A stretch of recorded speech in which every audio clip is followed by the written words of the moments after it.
نحمده ونصلي ونسلم على رسوله النبي الكريم اما بعد فاعوذ بالله من الشيطان الرجيم بسم الله الرحمن الرحيم قال الله تبارك وتعالى في القرآن المجيد هو الذي أرسل رسوله بالهدى ودين الحق ليظهره على الدين كله ولو كره المشركون صدق اللہ العظیم۔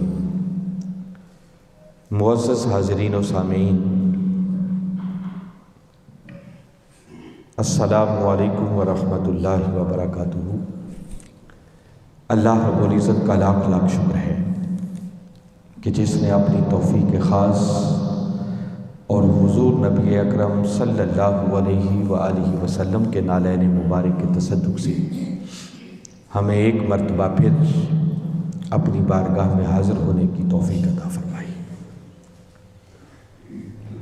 آج کی نشست میں بھی میں نے سورہ صف جو کہ قرآن پاک کا 61واں سورہ ہے اس کی ایک آیت کریمہ تلاوت کرنے کا شرف حاصل کیا ہے، جس کی روشنی میں ہم نے پچھلی جمعۃ المبارک کی نشست میں بھی بات کی تھی، اور یہ ہماری یہ نشستوں کی گفتگو اس تناظر میں ہو رہی ہے کہ یہ ماہ فروری ہے اور یہ وہ عظیم مہینہ ہے کہ جس مہینے کے اندر اللہ رب العزت نے حضور شیخ الاسلام پروفیسر ڈاکٹر محمد طاہر القادری مدظ اللہ العلی کی شکل میں 19 فروری کو ایک عظیم نعمت عطا فرمائی۔ تو میں نے مناسب سمجھا کہ اس نعمت کے شکرانے کے طور پر ہم یہ 2-3 نشستیں اس نظر کریں اور اس بات کو سمجھنے کی کوشش کریں کہ اس دور کے اندر حضور شیخ الاسلام کی ذات مقدس اور تحریک منہاج القرآن یہ اللہ کی کتنی بڑی نعمت ہے۔ میں نے عرض کیا تھا کہ جو آیت کریمہ میں نے تلاوت کی ہے، باری تعالیٰ نے اس آیت کریمہ میں اپنی ایک منشا کا اعلان کیا ہے۔ فرمایا اللہ وہ ہے هو الذی ارسل رسولہ، جس نے اپنے رسول کو بھیجا، بالہدا و دین الحق، ہدایت اور دین حق کے ساتھ۔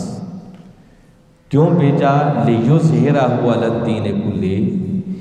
فرمایا میں نے اپنے رسول مکرم صلی اللہ علیہ وسلم کو اس لیے بھیجا ہے تاکہ میری طرف سے ملنے والی ہدایت اور گائیڈ لائن کی روشنی میں میرا یہ محبوب اور میرا یہ رسول اس دین حق کو دنیا کے سب باطل نظاموں پر غالب کر دے۔ یہ بات 3 مقامات پر باری تعالیٰ نے ارشاد فرمائی، جس سے پتہ یہ چلتا ہے کہ اللہ کا منشا یہ ہے کہ اس کا عطا کردہ دین جو اس نے انسانوں کو زندگی گزارنے کے لیے ایک نظام حیات عطا کیا ہے، وہ دین حق دنیا کے سب باطل نظاموں پر غالب آئے، اور اس دین کو غالب کرنے کے لیے اس نے یہ ذمہ داری اور یہ ٹاسک اپنے محبوب مکرم محمد مصطفیٰ صلی اللہ علیہ وسلم کو عطا کیا۔ تاجدار کائنات صلی اللہ علیہ وسلم تشریف لائے، آپ نے اس کے لیے باقاعدہ تحریک چلائی، محنت کی، ایفرٹ کی، کوشش کی، اور دیکھتے ہی دیکھتے وہ وقت بھی آیا کہ جب چشم فلک نے وہ منظر دیکھا کہ 8 ہجری میں تاجدار کائنات صلی اللہ علیہ وسلم فاتحانہ شان کے ساتھ مکہ کی سرزمین میں داخل ہوئے، اور وہ اسلام جس کی آواز بڑی اجنبی سی محسوس ہوتی تھی، 4 دانگ عالم میں دنیا کے خطے خطے میں اس اسلام کا نام گونجنے لگا۔ پھر 14 صدیوں کی تاریخ ہمارے سامنے ہے، کیونکہ جس دنیا کے اندر اللہ رب العزت نے انسان کو رکھا ہے، اس دنیا کے اندر مادیت بھی ہے، نفسانیت بھی ہے، طمع بھی ہے، حرص بھی ہے، لالچ بھی ہے۔ جب لوگوں کے مفادات آپس میں ٹکراتے ہیں، پھر شیطان اپنے ہتھ کنڈے استعمال کرتا ہے، تو پھر وہ دین جس کو تاجدار کائنات صلی اللہ علیہ وسلم نے تمام ادیان باطلہ پر غالب کیا تھا، پھر کئی بار اس دین پر زوال آیا۔ وہ صرف 14 صدیوں کی تاریخ ہی ہم اپنے سامنے رکھیں تو آپ کو سمجھ آ جائے گی کہ کیسے کیسے زوال آیا۔ اور یہ عروج و زوال کا سلسلہ قیامت تک جاری رہے گا۔ تاجدار کائنات صلی اللہ علیہ وسلم کی آمد کے ساتھ ہی نبوت کا دروازہ ہمیشہ کے لیے بند ہو گیا، اب کوئی نیا نبی نہیں آئے گا، مگر جب بھی اسلام پر زوال آئے گا اللہ رب العزت اپنے محبوب صلی اللہ علیہ وسلم کی امت میں ایسے لوگوں کو بھیجتا رہے گا جو اس دین پر آنے والے زوال کو پھر سے عروج میں بدل کر دکھائیں گے۔ اور وہ پھر میں ایک ہی جملہ کہہ رہا ہوں کہ 14 صدیوں کی تاریخ پھر ہمارے سامنے ہے کہ جب بھی اسلام پر زوال آیا تو اللہ نے ایسے لوگوں کو بھیجا جنہوں نے تاجدار کائنات صلی اللہ علیہ وسلم کی سیرت اور سنت کی اتباع میں اس دین پر آنے والے زوال کو پھر عروج میں بدل کر دکھایا۔ اور یہ صدی اور یہ زمانہ جس میں ہم رہ رہے ہیں، اس صدی کے اندر دین پر آنے والے زوال کو عروج میں بدلنے کے لیے بلا شک و شبہ میں اعلیٰ وجہ البصیرت جو اللہ نے مجھے سوچ سمجھ عطا کیا اس کو سامنے رکھتے ہوئے عرض کر رہا ہوں کہ اس صدی میں دین پر آنے والے زوال کو عروج میں بدلنے کے لیے اللہ نے جس ہستی کا انتخاب کیا ہے اس ہستی کا نام ڈاکٹر محمد طاہر القادری ہے، اور جس تحریک کا انتخاب کیا ہے اس تحریک کا نام تحریک منہاج القرآن ہے۔ دیکھیے، دین کا کام کرنے والے لوگوں کی کمی نہیں ہے، اور دین کے کام کی کروڑوں جہتیں ہیں، اور جو شخص جہاں جس حال میں جتنا بھی اللہ کے دین کا کام کر رہا ہے، خدمت کر رہا ہے، کسی کی محنت بھی رائے گاہ نہیں جائے گی، اللہ اس کو ضرور اجر عطا فرمائے گا۔ میں نے ذکر کیا تھا کہ نیکی کا کام تو یہ بھی ہے کہ آپ بھولے ہوئے کو راستہ دکھا دیں تو اس پر بھی اللہ اجر دے گا، کسی بھوکے کو کھانا کھلا دیں اللہ اس پر بھی اجر عطا کرے گا، کسی یتیم کے سر پر دست شفقت رکھیں یہ بھی ایک نیکی کا کام ہے، راستے سے کوئی پتھر اور رکاوٹ ہٹا دیں یہ بھی ایک نیکی کا کام ہے۔ مگر وہ کام جس کے لیے اللہ رب العزت نے بالخصوص اپنے محبوب مکرم صلی اللہ علیہ وسلم کو مبعوث کیا، جس کے لیے آپ کی آمد ہوئی، آپ کی بعثت ہوئی، وہ جو قرآن اعلان کر رہا ہے، وہ بنیادی ذمہ داری اور ٹاسک جو آپ کے ذمہ تھا وہ ایک ہی تھا کہ محبوب وہ دین حق جو میں نے انسانوں کو زندگی گزارنے کے لیے عطا کیا ہے، میں چاہتا ہوں کہ تیرے ذریعے وہ دین حق دنیا کے سب باطل نظاموں پر غالب آ جائے۔ یہ اصل ذمہ داری تھی جو اللہ نے اپنے محبوب کو ادا کر کے بھیجی۔ ممکن ہے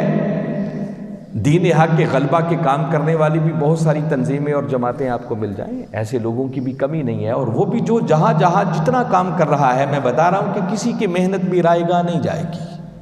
اللہ تو سینوں میں چھپی ہوئی نیتوں کو بھی جانتا ہے، کوئی خالی نیت، خواہش اور ارادہ بھی کرے تو اللہ اس پر بھی اجر عطا کرتا ہے، مگر فی زمانہ اگر حالات کا جائزہ لیا جائے تو خالی ذہن میں خواہش رکھنا یا دین حق کے غلبہ کا خالی نعرہ لگا لینا یہ کچھ اور بات ہے، مگر اس کام کو کرنے کی کیپیبلٹی رکھنا، صلاحیت رکھنا، ایک پوری پلاننگ رکھنا، اس کے لیے وسائل کا رکھنا، پھر حالات کا ادراک ہونا، پوری دنیا کا ویژن ہونا، یہ کوئی الگ بات ہے۔ بہت سے ایسے لوگ بھی ہوں گے کہ ممکن ہے جو ارد گرد کے حالات سے متاثر ہو کر انہوں نے بھی انقلاب کا نعرہ لگا دیا ہو، غلبہ دین حق کی بحالی کے کام کی بات کر دی ہو۔ تو میں نے پچھلی نشست میں اپنی گفتگو اسی بات پر اینڈ کی تھی کہ ڈاکٹر طاہر القادری ان لوگوں میں سے نہیں ہے کہ جو ارد گرد کے حالات سے متاثر ہو کر انقلاب کا نعرہ لگانا شروع کر دیتی، نہیں، ڈاکٹر طاہر القادری وہ ہستی ہیں کہ جن کی ولادت سے بھی قبل آپ کے والد گرامی نے حرم پاک کے اندر مقام ملتزم پر غلاف کعبہ کو تھام کر اللہ کی بارگاہ میں دعا کی تھی کہ مولا مجھے ایسا بیٹا عطا کر جو تیرے محبوب کے دین کی ایسی خدمت کرے کہ پھر چار دانگ عالم میں دین کا پرچم بلند ہو جائے۔ جس دعا کی قبولیت کے نتیجے میں اللہ رب العزت نے ان کو طاہر کی شکل میں حضور شیخ الاسلام جیسی ہستی عطا کی تھی۔ پھر آپ کے بچپنے کو اگر دیکھیں تو یہ بھی میں نے ذکر کیا تھا کہ مجھے کم و بیش کوئی 3.5 سال کے لگ بھگ جھنگ میں خدمات انجام دینے کا بھی موقع ملا ہے۔ یہاں اپنی جامعہ اسلامیہ منہاج القرآن سے فراغت کے بعد میری پہلی اپوائنٹمنٹ جھنگ میں ہوئی تھی، تو وہاں مجھے ان لوگوں سے ملاقات کا بھی شرف ملا جو آپ کے بچپن کے ساتھی تھے، جنہوں نے پرائمری میں آپ کے ساتھ پڑھا، مڈل کلاسز آپ کے ساتھ کی، ہائی کلاسز میں آپ کے ساتھ پڑھتے رہے، جو بچپن میں آپ کے ساتھی تھے۔ تو وہ بتاتے ہیں کہ آپ کا جو گھر محلہ پرانی عیدگاہ میں ہے تو بالکل کارنر پہ آپ کا گھر تھا، تو آپ کے دادا جان نے اپنے مکان کی حفاظت کے لیے مکان کے کونے پر ایک پتھر لگایا ہوا تھا تاکہ آنے جانے والی ٹریفک سے مکان کو کوئی نقصان نہ پہنچے۔ تو وہ آپ کے بچپن کے ساتھی بتاتے ہیں کہ ابھی آپ پرائمری کلاسز میں تھے، پھر مڈل کلاسز میں تھے، تو آپ اس دور کے اندر بھی گلی محلے کے بچوں کو، اپنے دوستوں کو اکٹھا کر لیتے اور اس پتھر پہ کھڑے ہو کر انقلابی خطاب کرتے اور ان کو بتاتے کہ ایک وقت آئے گا میں اپنے آقا کے دین کی ایسی خدمت کروں گا کہ پوری دنیا کے اندر آقا کے دین کا جھنڈا سربلند ہو جائے گا۔ یعنی جیسے اللہ نے ان کی سرشت کے اندر یہ سب کچھ ڈال رکھا تھا، ان کو پیدا ہی اس مقصد کے لیے کیا تھا، اور یہ جراثیم بچپن سے ولادت کے ساتھ ہی ان کے اندر ودیت کر دیے گئے تھے۔ پھر آپ کی 1973 کی لکھی ہوئی ڈائری کو خالی پڑھیں تو دین کیسے غالب آئے گا، اس کے لیے کیا کیا محنت کرنی پڑے گی، کیا کیا قربانیاں دینی پڑیں گی، وہ پورا نقشہ آپ نے اپنی 1973 کی لکھی ہوئی ڈائری کے اندر پورا کھینچ رکھا۔ وہ ہمارے سیل سینٹر سے اویلیبل ہے، آپ پڑھ سکتے ہیں۔ پھر اس وقت ان کے پاس تاجدار کائنات صلی اللہ علیہ وسلم کے دین کو سربلند کرنے کے لیے جو منظم پلاننگ ہے، جو پوری دنیا کا ایک ویژن ہے، جو حالات کا ادراک وہ رکھتے ہیں، شاید وہ دور دور تک بھی آپ کو کسی کے پاس میسر نظر نہ آئے۔ یہ وجہ ہے کہ ڈاکٹر طاہر القادری جو بات آج کر رہا ہوتا ہے، لوگوں کو وہ بات کچھ سال بعد جا کے سمجھ میں آتی ہے۔ وہ حالات کو دیکھ رہے ہوتے ہیں کہ آگے کیا ہونا والے ہے، اس وقت ہمیں کیا کرنا چاہیے۔ یہ وجہ ہے کہ چند ہی سالوں بعد ہر شخص کو یہ کہنا پڑتا ہے کہ ہاں ڈاکٹر طاہر القادری جو کہتا تھا ٹھیک کہتا تھا۔ کاش وہ بعد میں سمجھ آنے کی بجائے ہمیں وقت پہ ان کی بات سمجھ آنا شروع ہو جائے۔ پھر پوری دنیا کے اندر جتنا عظیم الشان ان کا نیٹ ورک ہے، کم و بیش 100 سے زائد ممالک کے اندر عظیم الشان ہمارا تنظیمی تحریکی نیٹ ورک ہے۔ آپ یورپ کے جس ملک میں چلے جائیں، امریکہ میں جائیں، کینیڈا میں جائیں، آسٹریلیا میں جائیں، پھر میں نے یورپ کے ممالک گنوائے تھے کہ آپ ناروے چلے جائیں، سویڈن چلے جائیں، ڈینمارک چلے جائیں، بیلجیم جائیں، جرمنی ہے، فرانس ہے، اسپین ہے، اٹلی ہے، یونان ہے، اور یہ وہ ممالک ہیں، میں بتا رہا ہوں کہ میں سنی سنائی بات نہیں کر رہا، میں نے اپنی آنکھوں سے ان ممالک کا وزٹ کیا ہے، خدمات انجام دی۔ ایسے ایسے عظیم الشان سینٹرز ہیں کہ شاید پاکستان میں بھی اتنے عظیم الشان سینٹر ہمارے پاس نہ ہوں۔ صرف لندن میں جو ہمارا مرکز ہے وہ ایک بہت بڑا سینما ہال تھا جسے خرید کر اسلامک سینٹر میں تبدیل کیا گیا۔ کینیڈا کے اندر سکھوں کا گردوارہ تھا جسے خرید کر اسلامک سینٹر بنا دیا گیا۔ تو پوری دنیا کے اندر نیٹ ورک، ادھر جاپان، کوریا سے لے کر ادھر آسٹریلیا، نیوزی لینڈ تک ہر جگہ آپ کو یہ نیٹ ورک ملے گا۔ پھر اس وقت تک انہوں نے اپنے آقا کے دین کی سربلندی کے لیے جو تقریری اور تحریری خدمات انجام دی ہیں، اگر ان کو سامنے رکھیں تو کم و بیش کوئی 1200 کے لگ بھگ آپ کی وہ تصانیف ہیں جو آپ کے ہاتھوں سے نکل کر مکمل ہو چکی ہیں، اور جن میں سے 600 کے لگ بھگ وہ ہیں جو اس وقت چھپ کر مارکیٹ میں اویلیبل ہیں، جن میں سے عظیم الشان اس وقت عرفان القرآن، قرآن پاک کا عظیم الشان ترجمہ میرے سامنے ہے جو آپ کی فردیات میں شامل ہے۔ آپ کبھی 5، 7، 10 ترجموں کو ساتھ رکھ کر پھر عرفان القرآن کے ساتھ موازنہ کریں، آپ کو سمجھ آئے گی کہ عرفان القرآن کی شان اور مقام کیا ہے۔ اتنا سلیس، آسان اردو زبان میں لکھا ہوا ترجمہ ہے کہ خالی ترجمے کو پڑھیں تو بات انسان کے من میں اترتی چلی جاتی ہے کہ قرآن یہاں کیا کہنا چاہ رہا ہے۔ تاجدار کائنات صلی اللہ علیہ وسلم کی محبت اور عشق میں ڈوب کر لکھا ہوا ترجمہ کہ جس ترجمے کو پڑھیں تو آقا کی محبت کے چراغ سینوں میں روشن ہوتے چلے جاتے ہیں۔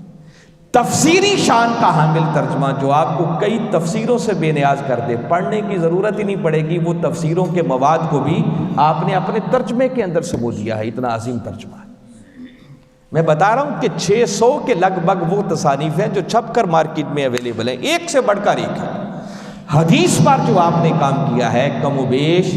6 صدیوں کے بعد اس محدثانہ طرز پر حضور شیخ الاسلام نے پھر حدیث پر کام کیا۔ اور ابھی قرآنی انسائکلوپیڈیا کے بعد ابھی حدیث کا انسائکلوپیڈیا جو بہت جلد منظر عام پر آنے والا ہے، جو کم و بیش 40 جلدوں پر مشتمل ہوگا۔ یہ 14 صدیوں کی تاریخ میں ایک عظیم شاہکار ہوگا۔ کوئی گوشہ چھوڑا ہی نہیں ہے جس پر آقا صلی اللہ علیہ وسلم کی احادیث کو دوبارہ محدثانہ طرز پر جمع کر کے آپ نے ایک نیا انقلاب برپا کر دیا۔ عقائد کے حوالے سے آپ اگر دیکھیں تو آپ کی ہر عقیدے پر ایک جامع تصنیف مل جائے گی، وہ عقیدہ شفاعت ہو، عقیدہ توحید ہو، عقیدہ توسل ہو، پھر عقیدہ حیات النبی ہو۔ میں بتا رہا ہوں کہ جس عقیدے پر بھی آپ کو ضرورت پڑے گی نا، صرف کوئی ایک آدھ چھوٹا رسالہ نہیں، بڑی بڑی ضخیم کتابیں ہر سبجیکٹ پر آپ کو الگ سے مل جائیں گی۔ اور تقریر کے میدان میں جو آپ کی خدمات ہیں وہ کسی سے ڈھکی چھپی نہیں ہے کہ ہزارہ خطابات آپ کے ہاتھوں میں موبائل فون ہوتے ہیں، تو بجائے اس کے کہ اس پر لغو چیزوں کو دیکھنے میں وقت ضائع کریں، میں آپ کو دعوت دے رہا ہوں کہ آپ کسی سرچ انجن پر چلے جائیں، آپ صرف ڈاکٹر طاہر القادری اتنا لکھیں یا صرف منہاج القرآن لکھیں، تو ان کے اتنے خطابات یوٹیوب پر ہی آپ کے سامنے آ جائیں گے کہ میں ذمہ داری سے کہتا ہوں کہ کوئی شخص اگر آج سے ان کے خطابات کو سننا شروع کرے تو اس شخص کی زندگی ختم ہو سکتی ہے، مگر اس مرد کلندر کے خطابات ختم نہیں ہو سکتے۔ اتنے ہزارہ خطابات آ جائیں گے۔ دنیا کا کوئی سبجیکٹ ایسا چھوڑا ہی نہیں ہے کہ جس پر حضور شیخ الاسلام کے درجنوں خطابات نہ مل جائیں، ایک ایک نہیں درجنوں مل جائیں گے آپ کو۔ پھر ان خطابات کے اندر کوئی دوڑے نہیں ہیں، مائے نہیں ہیں، لطیفے نہیں ہیں، چٹکلے نہیں ہیں، یا اس میں اللہ کا قرآن ہوگا یا رسول کا فرمان ہوگا۔ اس طرح قرآن اور حدیث کو لوگوں تک پہنچایا۔ اور آپ کبھی آنکھیں بند کر کے غور کریں، میں نے یہ دور دیکھا ہے کہ ہمارے ممبروں کے اوپر اللہ ماشاءاللہ اچھے لوگوں کی کسی دور میں بھی کمی نہیں ہوتی، مگر اکثر و بیشتر حال یہ ہو چکا تھا کہ ہمارے علماء ممبرز پر بیٹھ کر برکت کے لیے ایک آیت کریمہ پڑھتے تھے، پورے خطاب میں اس کے ترجمے کی بھی فرصت نہیں ملتی۔ اس دور کے اندر اگر قرآن اور حدیث سے بات کرنے کا سلیقہ دیا ہے تو وہ ڈاکٹر طاہر القادری نے دیا ہے۔ تو میں بتا رہا ہوں کہ صرف اب تک کی ان کی خدمات کو سامنے رکھا جائے، اور یہ چند ایک معیارات جو میں نے آپ کے سامنے رکھے ہیں، انہی پر اگر جائزہ لیں تو یہ بات روشن کی طرح عیاں ہو جاتی ہے کہ اس صدی کے اندر جس ہستی کو اللہ رب العزت نے اپنے محبوب کے لائے ہوئے دین کی سربلندی کے لیے اور اس پر آنے والے زوال کو عروج میں بدلنے کے لیے انتخاب کیا ہے، اس ہستی کا نام ڈاکٹر محمد طاہر القادری ہے، اور جس تحریک کا انتخاب کیا ہے اس تحریک کا نام تحریک منہاج القرآن ہے۔ یہ بہت بڑے انقلابات ہیں جو آپ نے ہر شعبے کے اندر برپا کر دیے ہیں۔ اب تو صرف ایک چھوٹا سا پہلو رہتا ہے ہم جس کے منتظر ہیں، اور انشاءاللہ اللہ نے چاہا تو وہ وقت دور نہیں ہے جب اس مرد کلندر کی قیادت میں اس دھرتی پر مصطفی انقلاب کے اس پہلو کا سورج بھی طلوع ہو کر رہے گا۔ خوش نصیب ہوں گے وہ لوگ جو اس مرد کلندر کا دست و بازو بن کر آقا کے دین کی سربلندی کے لیے اپنا رول پلے کر جائیں گے۔ اب جو ایک اہم ترین ضروری بات آج کی نشست میں ساتھ اٹیچ کرنا چاہ رہا ہوں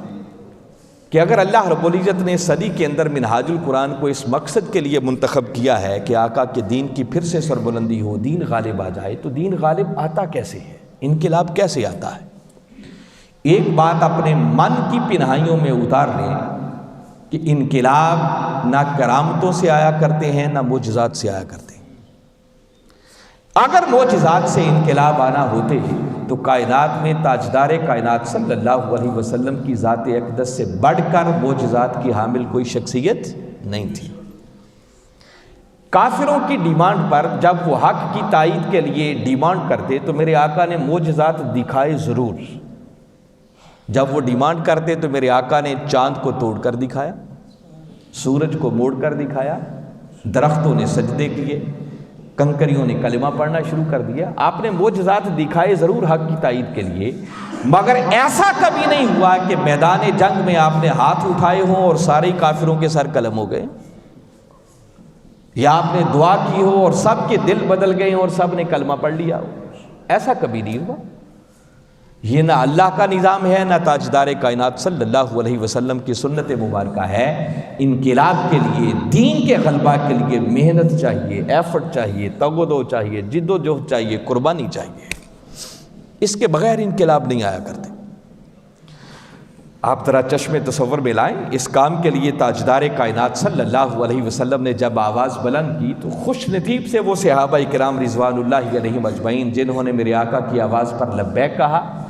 اور کلمہ پڑھ کر اس بات کا عہد کیا کہ آقا جس ٹاسک کو دے کر اللہ نے آپ کو مبعوث کیا ہے، ہم اس دین کو غالب کرنے کے لیے اپنا تن من دن قربان کرنے کا عہد کرتے ہیں.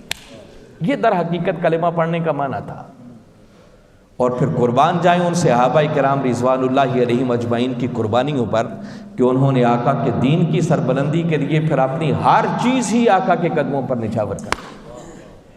سیدنا صدیق اکبر رضی اللہ تعالیٰ عنہ کا دن گزرا ہے تو میں نے مناسب سمجھا آج کی نشست میں انہی کا ہم تذکرہ ساتھ کرتے ہیں، صرف انہی کی قربانیوں کو سامنے رکھیں. مال کی ضرورت پڑی تو انہوں نے مال دینے سے دریغ نہیں کیا، اولاد کی ضرورت پڑی تو اولاد دینے سے دریغ نہیں کیا، رشتہ داروں کی قربانی دینے کی ضرورت پڑی تو ان کو قربان کرنے سے آپ پیچھے نہیں ہٹے، گھر بار چھوڑنا پڑا تو گھر بار قربان کر دیا، حتیٰ کہ اپنی جان دینے کی بھی ضرورت پڑی تو ابو بکر نے اس سے بھی دریغ نہیں کیا ہے. آپ کبھی چشم تصور میں لائیں نا اس دین کے لیے ان کی قربانیاں. میرے آقا اعلان فرما رہے ہیں کہ جہاد کے لیے لشکر روانہ ہو رہا ہے، لاؤ کیا پیش کر دیں. عمر فاروق رضی اللہ تعالیٰ عنہ گئے، گھر کا آدھا مال لا کر آقا کے قدموں پہ پیش کی.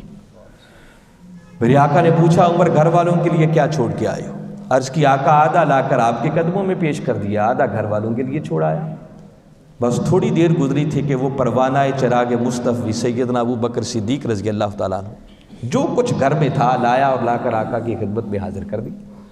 میرے آقا نے سیم وہی کویسچن، وہی سوال ان سے بھی کیا. پوچھا ما ابقیت لأہلک یا ابا بکر، ابو بکر گھر والوں کے لیے کیا چھوڑ کے آئے ہو؟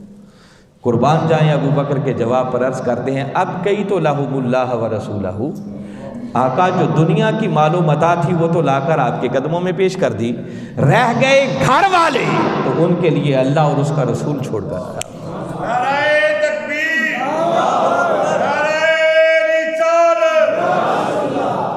یوں سب کچھ اللہ کی راہ میں قربان کر دیتے تھے. اور قربان جائیں ابو بکر کے مقدر پر، بس ابو بکر کا یوں سب کچھ پیش کرنا تھا کہ اللہ رب العزت نے جبریل امین علیہ السلام کو بلوایا اور حکم دیا کہ جبریل جاؤ اور آج پھر میرے محبوب کی بارگاہ میں ایک پیغام لے جاؤ. پہلے میرے محبوب کی بارگاہ میں میرا سلام پیش کرو اور پھر میرے محبوب کے واسطے سے میرا سلام ابو بکر تک بھی پہنچاؤ. اور میرے محبوب سے فرمانا کہ ذرا ابو بکر سے پوچھیں، ابو بکر نے سب کچھ قربان کر دیا، خود فقیر ہو گیا، اس حال میں بھی وہ اپنے رب سے راضی ہے.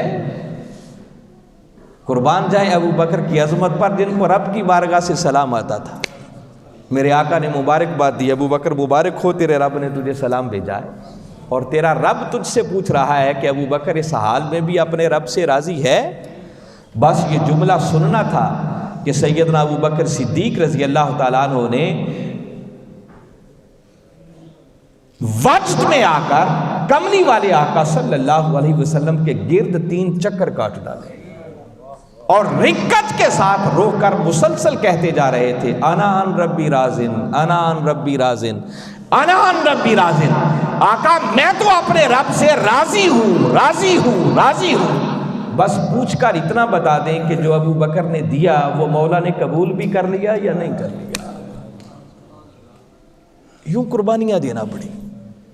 ہجرت کی رات کو ذرا چشم تصور میں لائیں نا. میرے آقا گھر سے نکلے تو مولا کائنات علی شیر خدا کو اپنے بستر پر سلانے کا حکم دیا، فرمایا لیٹ جاؤ.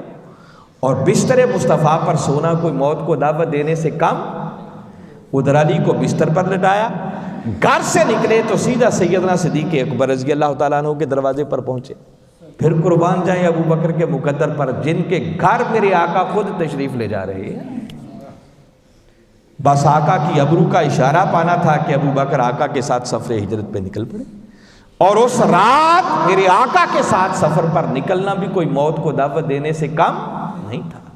اور ابو بکر دیوانہ وار طواف کرتے ہوئے کبھی آقا کے آگے ہوتے ہیں، کبھی پیچھے ہوتے ہیں، کبھی دائیں ہوتے ہیں، کبھی بائیں ہوتے ہیں، یوں دیوانہ وار طواف کرتے ہوئے لے کے آقا کو غار ثور کی طرف چل رہے۔ میرے آقا نے پوچھا ابو بکر آرام سے کیوں نہیں چل رہے؟ تو عرض کرتے ہیں آقا دشمن پیچھے لگا ہوا ہے، جب گمان گزرتا ہے کہ کہیں آگے سے حملہ آور نہ ہو جائے تو دوڑ کے آگے آ جاتا ہوں کہ جان جائے تو ابو بکر کی جائے، میرے مصطفیٰ کو کوئی تکلیف نہ پہنچے۔ آقا دائیں بائیں اور پیچھے کا خیال آتا ہے تو دائیں بائیں ہو جاتا، حتیٰ کہ غار ثور آ گئی۔ اس غار ثور میں داخل ہونے کا بھی جب وقت آیا تو ابو بکر عرض کرنے لگے آقا آج غار میں پہلے آپ نہیں جائیں گے، پہلے ابو بکر جائے گا۔ صدیوں پرانی غار، نہ جانے اندر کوئی موذی چیز بیٹھی ہو تو آقا پہلے میں جاتا ہوں کہ اندر بھی کوئی جان لیوا چیز بیٹھی ہو تو جان جائے تو ابو بکر کی جائے، میرے مصطفیٰ کو کوئی تکلیف نہ پہنچے۔ اور پھر چشم فلک نے وہ منظر بھی دیکھا کہ وہی ابو بکر جنہوں نے کملی والے آقا کی خاطر اژدہا کے منہ میں اپنا پاؤں دے رکھا ہے، اپنی جان کی پرواہ نہیں ہے مگر آرام مصطفیٰ میں خلل گوارا نہیں ہے۔ تو میں بتا رہا ہوں حاضرین مکرم، چونکہ دامن وقت میں گنجائش نہیں ہے کہ انقلاب قربانیوں کے بغیر نہیں آتا، اس کے لیے محنت چاہیے، تگ و دو چاہیے، جد و جہد چاہیے، ایفرٹ چاہیے، تن من دھن کی قربانی چاہیے۔ تب وہ وقت آتا ہے کہ جب اللہ رب العزت کے کرم کے دروازے کھولتے ہیں اور پھر انقلاب کا سویرا طلوع ہوا کرتا ہے۔ اور چشم فلک نے وہ منظر دیکھا کہ بالآخر ان ساری قربانیوں کے بعد 8 ہجری میں میرے آقا صلی اللہ علیہ وسلم فاتحانہ شان سے مکہ کی سرزمین میں داخل ہوئے، اور انشاءاللہ اللہ نے چاہا تو کملی والے آقا صلی اللہ علیہ وسلم کی سیرت اور سنت کی اسی اتباع میں منہاج القرآن کے پلیٹ فارم سے وہ وقت آنے والا ہے کہ جب حضور شیخ الاسلام کی قیادت میں اس دھرتی پر انقلاب کا سویرا طلوع ہو کر رہے گا۔ خوش نصیب ہیں ہم لوگ کہ اللہ رب العزت نے ہمیں اس دور کے اندر اس مشن اور ایسی عظیم قیادت کے ساتھ وابستہ کر رکھا ہے۔ یہ ماہ فروری ہے، حضور شیخ الاسلام کی یہ ولادت باسعادت کا مہینہ ہے۔ تو آپ کو 2 خوشخبریاں بس وہ پیغام دے کر اپنی گفتگو کو ختم کر رہا ہوں۔ ایک تو نوٹ فرما لیں کہ یہ عظیم الشان مسجد جس کی آپ زیارت کر رہے، میرا خیال ہے کہ کم جگہوں پر ایسی مساجد بھی دیکھنے کو آپ کو ملی ہوں گی۔ انشاءاللہ آئندہ جمعۃ المبارک باقاعدہ اس مسجد کا افتتاح ہوگا، اس کی اوپننگ سرمنی ہوگی، جس میں ملک پاکستان کے نامور قرا نعت خوان حضرات تو تشریف لائیں گے ہی، مگر اس سے ہٹ کر بیرون ممالک سے بھی بڑے بڑے قرا حضرات تشریف لا رہے ہیں، اور پاکستان کی نامور شخصیات انشاءاللہ آئندہ جمعۃ المبارک جب اس کی اوپننگ سرمنی ہوگی تو وہ سب یہاں پر موجود ہوں گے اور ان کے ہاتھوں سے اس مسجد کی اوپننگ ہوگی۔ آپ احباب کو ایک تو یہ اطلاع دینی ہے کہ اگلے جمعۃ المبارک وقت پر آئیں۔ ہم توقع کرتے ہیں کہ انشاءاللہ 10:30 بجے باقاعدہ اس تقریب کا اہتمام ہو جائے گا، اور پاسبل ہے، امکانات ہیں، آئندہ جمعہ انشاءاللہ باقاعدہ آپ کو اطلاع کر دی جائے گی۔ ممکن ہے جمعے کی نماز میں بھی کوئی تھوڑا بہت فرق آئے، چونکہ ایک عظیم گیدرنگ ہوگی، گلیاں بازار بھی بھرے ہوں گے اور اتنی عظیم شخصیات آئیں گی، تو آپ احباب اس بات کو بھی ذہن میں رکھ کر آئیں اور وقت پر آئیں۔ جو وقت پر آئیں گے جگہ ملے گی، ورنہ معلوم نہیں ہے کہ آپ گلیوں میں کتنی دور تک آپ کو جگہ مل سکے۔ تو انشاءاللہ 10:30 بجے باقاعدہ اس پروگرام کا آغاز ہو جائے گا۔ آپ احباب خود بھی آئیں اور لوگوں کو بھی آنے کی دعوت دیں، اور پھر چونکہ 19 فروری ہوگا آئندہ جمعۃ المبارک کو، تو 19 فروری کی شام مرکزی سیکریٹریٹ منہاج القرآن پر حسب سابق حضور شیخ الاسلام کی صحت اور درازی عمر کے لیے دعائیہ تقریب ہوتی ہے۔ انشاءاللہ وہ حسب سابق ہوگی، جس میں دنیا بھر سے لوگ پھر شرکت کریں گے، اور سامنے سیکریٹریٹ کے سامنے جو بڑا گراؤنڈ ہے انشاءاللہ وہاں اس کا اہتمام کیا گیا ہے، اور اس میں ملک پاکستان کے نامور قوال بھی شرکت کر رہے ہیں، اور اس کے علاوہ بھی بڑی شخصیات ہوں گی جن کی گفتگو سننے کو ملے گی۔ تو آپ احباب کو وہ اطلاع دینا بھی مقصود ہے کہ انشاءاللہ اس کے لیے بھی اپنی مائنڈ میکنگ کریں، اور خود بھی آئیں اور لوگوں کو بھی دعوت دیں اور اس نشست سے بھی مستفید ہوں۔ اللہ کی بارگاہ میں دعا ہے کہ جو کچھ میں نے کہا سمجھ کر ایمان لانے کی اور اس پر عمل کرتے ہوئے اپنی دنیا اور آخرت کو سنوارنے کی توفیق عطا فرمائے۔ وما علینا الا البلاغ۔